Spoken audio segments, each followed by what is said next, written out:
हरियाणा निकाय चुनाव के पहले चरण का मतदान संपन्न हो गया। इस बार महज 47% मतदान हुआ। हरियाणा के इतिहास में सबसे कम फीसदी रहा। निकाय चुनाव के पहले चरण में मतदान कम होने पर सवाल खड़े हुए। सत्ताधारी दल ने कम मतदान के लिए विपक्ष को जिम्मेदार बताया। तो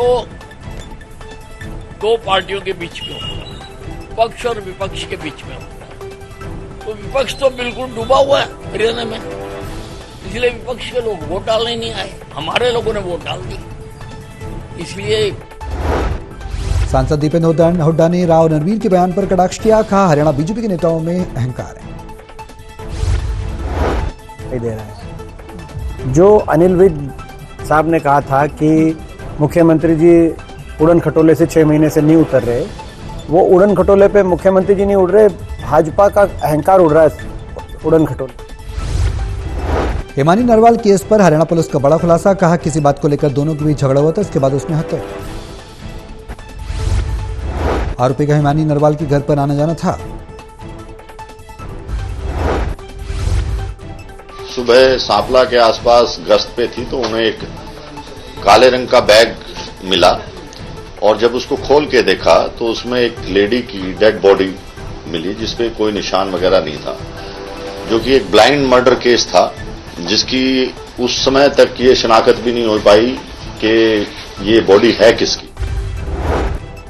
हिमानी नरवाल हत्याकांड पर मोहनलाल बडौली का बयान। कहा राजनीतिक पार्टी से जोड़कर हम नहीं करते न्याय, वो देश की बेटी है, किसी के साथ ऐसा हो जाए ये चिंता की बात। शांतिपूर्ण ढंग से हुआ है, सबने अपने मत का प्रयोग किया है और जिन्होंने मत का प्रयोग किया है मैं उनसे। सिरसा में भारतीय किसान एकता ने निर्णय लिया। देश के सभी जिला मुख्यालय पर धरने पर बैठेंगे किसान। भारतीय किसान एकता ने सरकार पर वादाखिलाफी का आरोप लगाया। कहा किसानों के खिलाफ चल रही सरकार।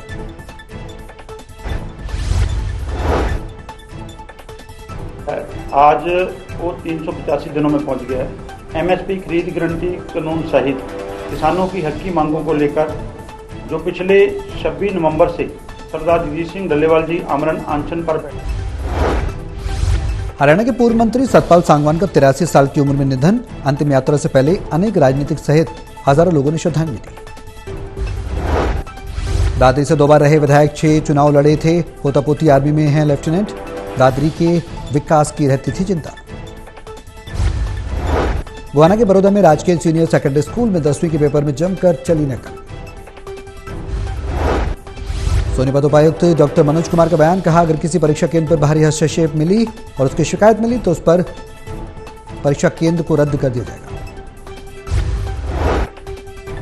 सभी परीक्षा केंद्र जिनमें हरियाणा बोर्ड और सीबीएसई बोर्ड की परीक्षा चल रही है, उनमें कोई भी बाहरी व्यक्ति जो नकल करने के लिए हस्तक्षेप करता हुआ पाया जाएगा, उसके लिए अब सुरक्षा प्रबंध किए जाएंगे, जिनमें सभी परीक्षा केंद्रों पर पुलिस तैनात की जाएगी।